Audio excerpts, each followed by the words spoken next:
Bonjour tout le monde, j'espère que vous allez bien en ce samedi. Allez, alors, déjà, avant de démarrer ma vidéo, euh, je suis très contente que vous ayez regardé, qu'il y ait beaucoup de personnes qui ont dû partager et regarder ma dernière vidéo. Alors, je vous dis le titre, c'est « On est responsable en partie de la manière dont on nous traite ».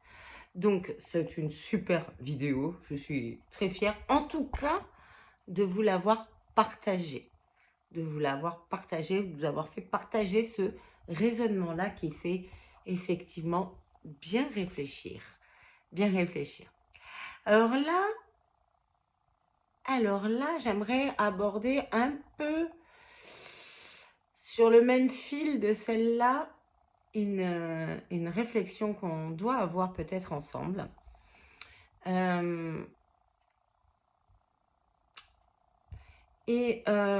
trouve, oui, que c'est intéressant de l'aborder parce que beaucoup m'ont dit, enfin, pas mal de personnes m'ont dit, oui, m'ont raconté, alors en privé ou sur ma chaîne, m'ont dit, alors comment ils m'ont dit? Oui, mais j'aimerais avoir, bon, je vis une relation compliquée depuis des années, nanana, je suis pas heureuse, je suis pas heureux, etc., machin, mais voilà, j'aimerais bien que vous fassiez une vidéo sur le pervers. Bon, j'en ai fait quelques-unes, j'en avais déjà fait, je vois sur ma chaîne quelques-unes, pour comprendre les indices de départ. Et en fait, j'ai pas forcément pour l'instant envie de vous en faire. Je peux vous en faire, mais j'en ai un peu marre, je vous avoue, j'en ai un peu marre qu'on mette des personnes dans des cases. Je vous avoue. J'en ai un peu marre. J'en ai vraiment marre. Je vous le dis clairement. Quand je regarde mes collègues, pas forcément mes collègues, parce qu'il y en a beaucoup, ce ne sont même pas des psychologues, dire des choses qui n'existent pas et qui ne font que nous rendre méfiants sur tout, nous empêche en fait de nous épanouir vraiment en pensant à soi dans leurs vidéos. Ouais, moi là j'avoue, je me dis mais comment ça se fait que on autorise ça? Bon, après moi je suis là pour vous faire de la prévention, mais dites-vous que toutes les chaînes concernant les évitants, les anxieux, la dépendance affective, le karma, la flamme jumelle, etc. Bah pour moi, tout ça, c'est du pipeau. C'est du pipeau. C'est juste du business. Un business dans lequel on est entré comme ça, pouf, pouf, pouf. Et en plus, on vous raconte plein de bêtises. Et encore, c'est un faible mot. Vous connaissez mon vocabulaire quand il est en colère. Allez, je me pose. Je me pose avec vous. Allez, aujourd'hui, on va aborder un sujet. Allez, le principe d'être ensemble et de ne pas faire du mal à l'autre. Je répète le sujet, le principe d'être ensemble et de ne pas faire du mal à l'autre.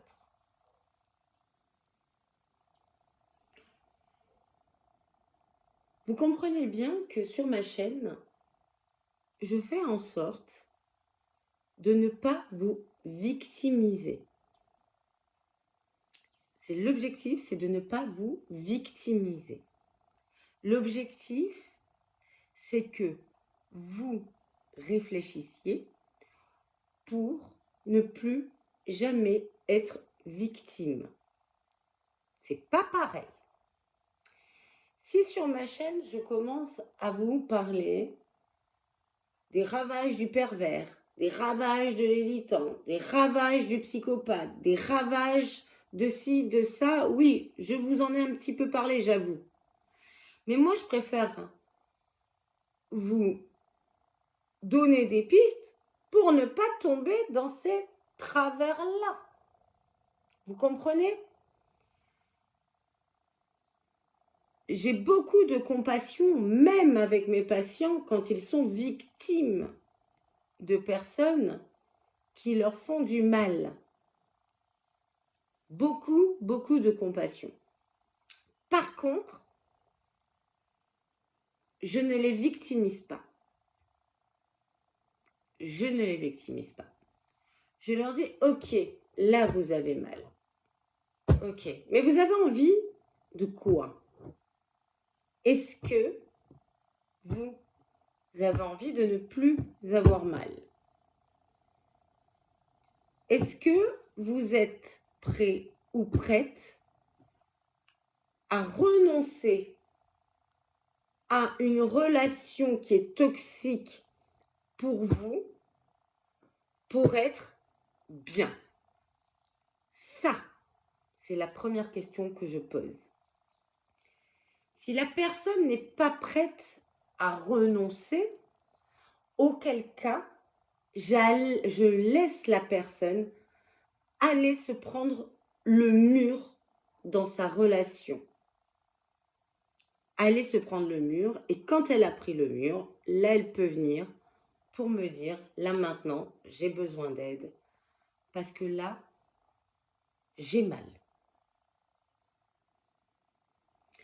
Si la personne n'est pas prête à renoncer, si la personne est prête à renoncer, alors là, paf, on y va. Pour que plus jamais elle se retrouve dans une relation où on lui a fait mal. J'ai pas envie qu'on dise tout le temps, on me pose toujours cette question-là. Oui, on a l'impression de ça, oui. Mais peut-être que l'autre peut évoluer. Par contre, je sais que dans toutes les vidéos que je vois, si c'est un pervers, on le dit assez, je sais qu'il ne peut pas évoluer. Donc si c'est... Dites-moi si c'est un pervers. Dites-moi si c'est un pervers. Auquel cas, j'abandonne. Parce que je sais qu'il ne pourra pas évoluer. Mais non, quoi. Il faut arrêter de réagir comme ça. Par contre, si c'est un évitant, je sais qu'il a du cœur, donc peut-être que il pourra évoluer. Mais non, quoi. Non. C'est la personne qui est gênée qui doit faire quelque chose pour elle pour ne plus être gênée. Je le dis et je le redis. C'est la personne qui est gênée qui doit évoluer.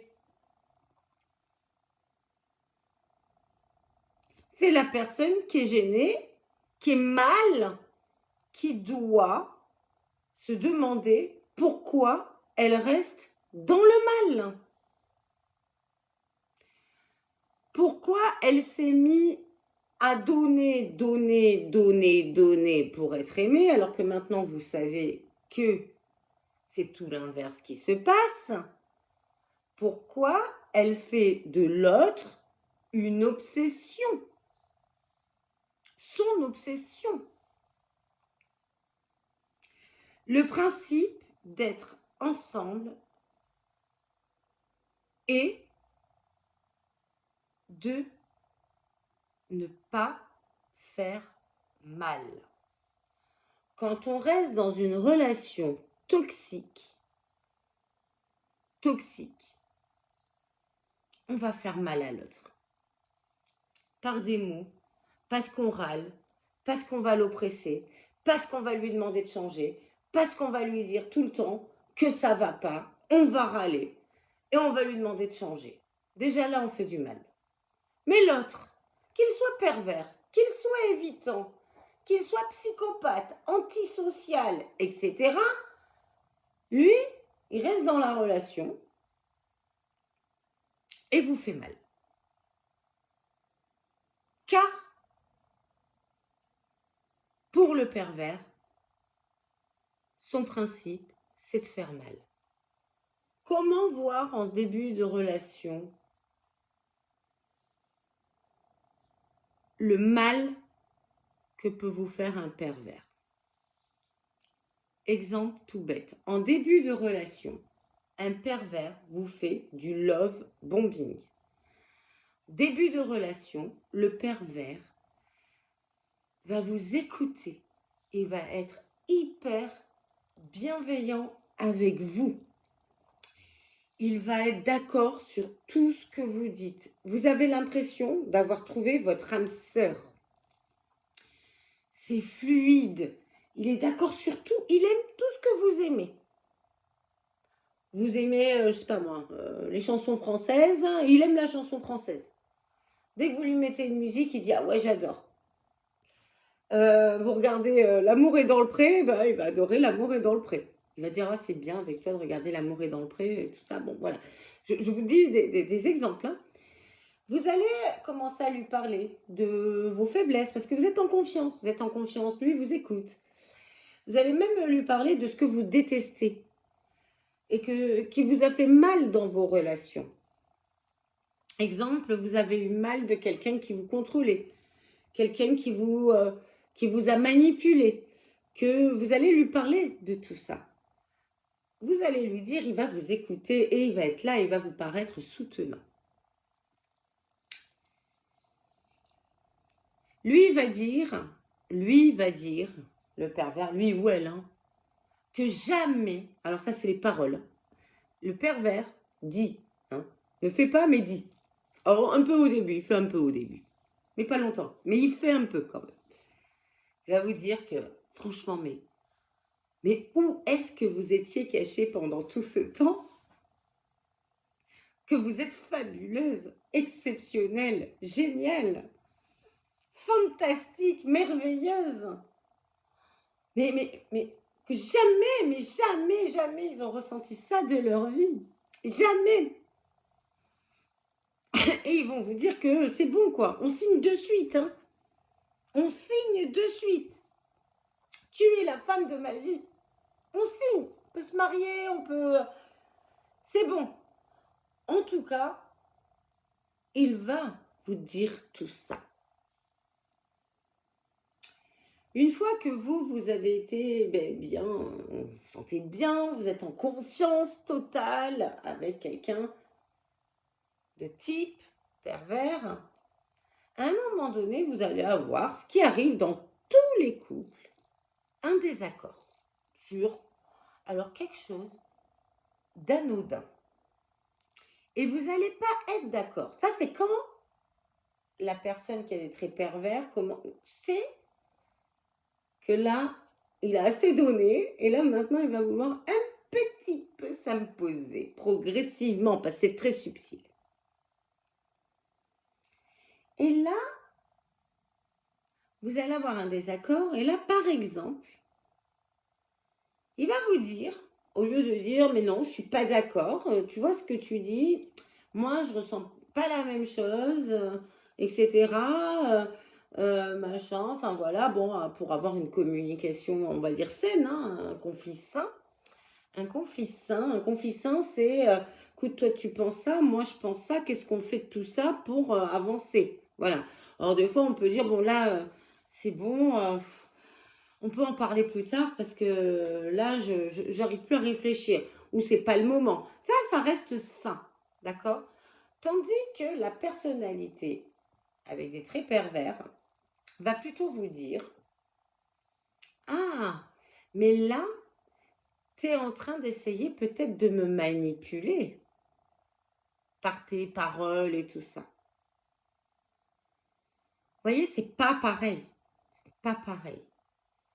Ah, mais je comprends mieux pourquoi ta copine là, avec qui tu as rompu les liens, parce que tu as bien dit à l'époque hein, qu'il fallait rompre les liens. Je comprends mieux pourquoi elle disait ça de toi. Est-ce que vous voyez le principe d'être ensemble et de ne pas se faire, de pas faire mal à l'autre. Le principe d'être ensemble et de ne pas faire mal à l'autre.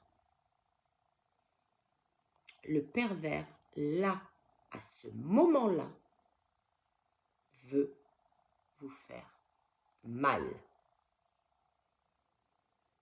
Tout simplement. Et il va utiliser des petites choses que vous lui avez confiées pour vous faire mal. Et vous allez le ressentir, le mal. Vous allez faire, quand il va vous dire quelque chose comme ça, la première fois, vous allez faire, parce que ça va faire comme un coup de couteau. Vous allez sentir que là, ça fait mal ce qu'il dit. Ça fait mal qu'il a utilisé quelque chose pour vous faire mal. Il regarde votre réaction et là, il est content s'il arrive à vous faire mal. Pourquoi il fait ça? Parce qu'à un moment donné, il n'a plus d'arguments réellement dans la discussion, parce qu'il veut vouloir vous contrôler et qu'il n'a pas d'argument pour vous contrôler. Et donc, vu qu'il n'a pas d'argument, parce qu'il n'est pas très intelligent, le pervers, il ne sait pas parler, communiquer, il ne connaît pas la communication bienveillante, la gestion du conflit. Non, ça, il ne connaît pas. Hein. Lui, là, à ce moment-là, il a décidé d'avoir de la puissance. Donc, de vous planter un petit couteau là pour vous affaiblir. C'est comme ça que vous allez pouvoir reconnaître une personne qui a des traits pervers et qui va vous faire mal, veut vous faire mal pour vous clouer le bec, vous enlever un peu votre énergie. Et si vous acceptez une fois, dites-vous que progressivement, il va vous faire de plus en plus mal et ça peut se terminer avec un vrai couteau pour vous faire mal. Vous comprenez? Est-ce que vous comprenez? Un pervers, ça se voit à la moindre remarque qui vous fait mal. Alors attention, hein, remarque qui vous fait mal de ce type-là. C'est pas du style, écoute là, j'ai pas envie d'en parler, j'ai besoin d'aller prendre l'air. Ça, c'est un comportement normal, d'accord? Ou écoute là, ça m'énerve ce que tu me dis. Écoute là, j'ai besoin de prendre un peu de temps pour moi, pour y réfléchir, pour voir si dans tes demandes, je me sens capable. J'ai besoin d'y réfléchir. Ça, c'est pas vous faire du mal, d'accord? Ça, c'est lui se poser des questions s'il est capable, la personne est capable, est capable dans ses besoins de pouvoir vous faire, d'aller dans les vôtres. On peut avoir des besoins et des besoins différents à un moment donné dans une relation. Et c'est à nous de voir si on est capable de faire des compromis dans les besoins. Donc là, oui, on a peut-être besoin des fois de réflexion pour pouvoir recommuniquer et faire ces fameux compromis. Ça s'appelle de la communication bienveillante. D'accord? Mais à aucun moment, on doit sentir un coup de couteau dans le cœur. Le pervers est quelqu'un qui, du jour au lendemain, remet en cause le contrat relationnel. Mais quand je dis il le remet en cause, par des faits. Il vous a dit oui, oui, oui, je suis d'accord, je suis d'accord, je suis d'accord. Et dans les faits, il fait tout l'inverse. Tout l'inverse. Dans les faits. Dans les faits. Exemple, vous lui demandez, je ne sais pas moi, par exemple, vous avez des enfants, vous demandez que ils vous soutiennent quand ils disent des gros mots, quand voilà, pour telle ou telle action. Le pervers, au moment où l'enfant va dire des gros mots et tout ça, il va faire celui qui n'entend pas. Et il ne bouge pas. Alors qu'il vous a dit oui, oui, oui avant. Et il adore vous voir, vous débattre et être mal. Le principe d'être ensemble n'est pas de faire mal. Si vous êtes en relation, réfléchissez. Réfléchissez. Même les personnalités. Alors moi, personnalité évitante, anxieuse, je n'en peux plus. Enfin, pas personnalité, lien, attachement, évitant, anxieux, je n'en peux plus. Prenons une relation où, je ne sais pas moi, il y a une personnalité, la personne, elle est toujours à vouloir plus et l'autre, n'a pas envie, quoi. Et évite. Et bien celui qui évite doit se dire aussi qu'il fait mal à l'autre. Que l'autre, là, il l'appelle 50 milliards de fois lui, il répond pas. Et l'autre est mal. L'objectif d'être ensemble n'est pas de faire mal. On est OK. Donc, à partir du moment où on sent qu'on fait mal, on se positionne et on dit à l'autre par le biais de la communication, écoute, moi, je peux pas. Je ne peux pas répondre à tes besoins. Je ne peux pas répondre à tout le temps quand tu m'appelles, à tes besoins. Là, je ne peux pas. Je préfère que la relation s'arrête parce que je ne veux pas te faire mal. C'est simple ça, pas faire mal. Si nous, on est là et on est anxieux, on appelle toujours l'autre, et que l'autre nous dit, mais là, tu vois, tu me fais mal à toujours me reprocher des choses. Ben là, à nous de nous remettre en question. Ça sert à rien d'être ensemble si c'est pour se faire mal. Alors, ça ne veut pas dire qu'il faut être ensemble pour se faire du bien. Mais en tout cas, pas se faire mal. Et bien évidemment, si on ne se fait pas mal, le principe d'être ensemble, c'est à la sortie d'être bien, de s'épanouir ensemble et de se faire du bien dans un équilibre. Donc, évitant, pervers, anxieux, je sais pas moi, on s'en fout de ça. Arrêtez de regarder ces vidéos-là, ça vous... Même moi, je les regarde parce que je suis obligée de vous en parler, mais même moi, je comprends plus rien à la sortie. Même moi, on n'a pas à se poser ce genre de questions, est-ce qu'il est anxieux, est-ce qu'il est évitant. Moi, dans ma vie, j'ai été avec un anxieux, je suis restée 8 ans, il y a eu des belles choses, il y en a eu des moins bien, mais il y en a eu des belles. Et je suis allée, et puis j'ai été avec un secure, et puis j'ai été 2 fois avec des évitants. Et alors, et c'était des relations longues. Mais c'est pas parce qu'ils étaient anxieux, évitants, machin quoi. Enfin, ça n'a rien à voir. J'ai été aussi avec un pervers. Là, c'est autre chose. C'est autre chose. Mais arrêtez de vous prendre la tête avec ça, ça ne veut rien dire. L'évitant, l'anxieux, sont des enfants qui ont été dans un climat douloureux quand ils étaient jeunes, avec des conflits. Mais s'ils sont dans une relation où ils se sentent pas oppressés, en équilibre et qui fait du bien, en tout cas qui ne fait pas mal, mais ils y restent. C'est évident. La dépendance affective, oui, ça existe, mais dans des graves pathologies, telles que les TOC, les obsessions, etc. Mais pas dans une relation où, ouais, on est avec un pervers, on est sous emprise et quelqu'un va nous dire, ouais, mais tu restes parce que tu es dépendant affectif. Non! Quand on est sous emprise, on perd en estime de nous-mêmes, etc. Mais ça ne veut pas dire qu'on est dépendant affectif. C'est qu'on a été sous emprise et manipulé. C'est tout. Par de belles paroles. Par quelqu'un qui a dit de belles paroles, mais dans les faits et les actes, c'est tout l'inverse qui s'est passé et qui a voulu nous faire mal.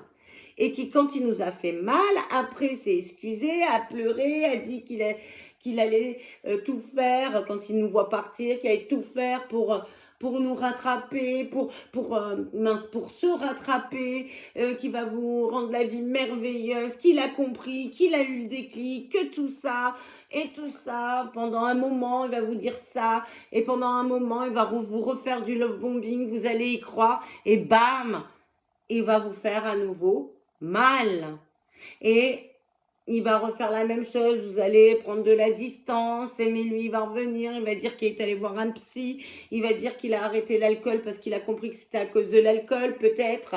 Il va vous dire si, ça, pendant un temps, il va le faire pendant 1 mois, 2 mois, 3 mois, et puis au bout de ces 1, 2, 3, 6, 7, 8 mois, bam, il va vous refaire mal. Et à un moment donné, on va être complètement sous emprise et là, ça va être régulier. Il va vous faire mal par les paroles. Les paroles vont être de pire en pire. De manipulatrice ou manipulateur, vous allez devenir une perverse ou un pervers. Vous allez devenir un salaud, un connard ou une, oh, excusez-moi de tous ces gros mots, mais une pute, tout ça. Et ça va aller de pire en pire. Mais au départ, c'est un mot qui fait tchac. Et là, arrêtez. Direct la relation. Le principe d'être ensemble n'est pas de faire mal.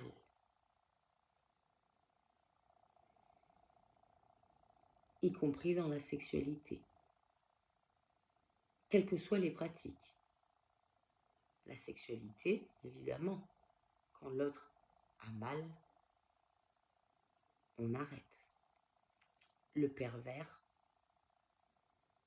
sexuel continue parce qu'il aime faire mal. Ça le rend puissant et dominant. Allez, je vous laisse réfléchir à tout ça. J'espère que j'aurai bien répondu à certaines questions. Je vous laisse réfléchir à tout ça. Si vous avez aimé cette vidéo, écoutez, vous likez, vous partagez. Ça me fait plaisir. Partagez, hein. Partagez. Commentez. Et puis, si vous me voyez pour la première fois, ou si vous ne l'avez toujours pas fait, abonnez-vous. Bisous.